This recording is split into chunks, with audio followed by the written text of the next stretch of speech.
హెచ్కియా, ఎముకల లోయలోకి వెళ్ళిపో నువ్వు. ఎందుకయ్యా? ఇల్లు నేను చెప్తా అన్నాడు. ఆయన వెళ్ళిపోయాడంట. ఏం కనపడుతున్నాయి నీకు? చాలా ఎముకలు కనపడుతున్నాయి సార్. అవునా? ఈ ఎముకలతో నేను ఏం చేయండి అండి? ఆయనకేం అర్థం కావట్లా హెచ్కియాకి. దేవుడు అన్నాడంట, ఒక్క ప్రవచనం ప్రవచించు. అవునా?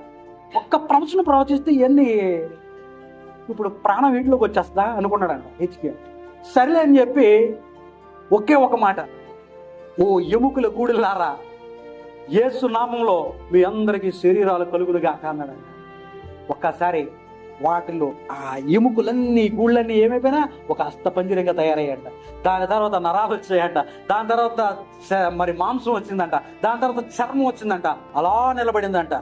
కానీ ప్రాణం లేదు. అప్పుడు దేవుడు మళ్ళీ అన్నాడు, హెచ్కియా, ఒక్క మాట సెలవు, జీవ ఆత్మ దానిలోకి రమ్మని.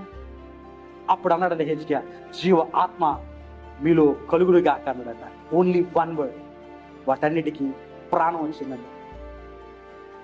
అక్కడ ఆయన ఏం చేయలేదు, అక్కడ ఏమి జరిగించలేదు. ఓన్లీ వర్డ్, దేవుని వాక్యం ఏదైతే ఉందో అది ప్రకటించు అన్నాడంతే.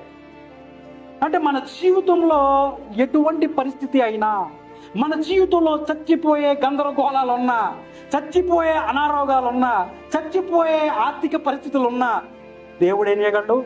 ఒక్క మాటతో మనల్ని నిలబెట్టగలడు. Amen, hallelujah. That is the power of the word.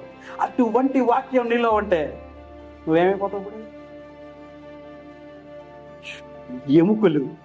ఎముకలో ప్రాణం లేదండి.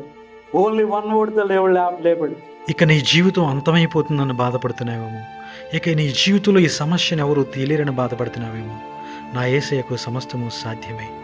ఆయనకు అసాధ్యమైనదంటూ ఏదీ లేదు. నీ జీవితంలో ఆయన మీద విశ్వాసం ఉంచినట్లయితే, నీ విశ్వాసం చొప్పున ఆయన సమస్తాన్ని నీకు సాధ్యపరచగల దేవుడు.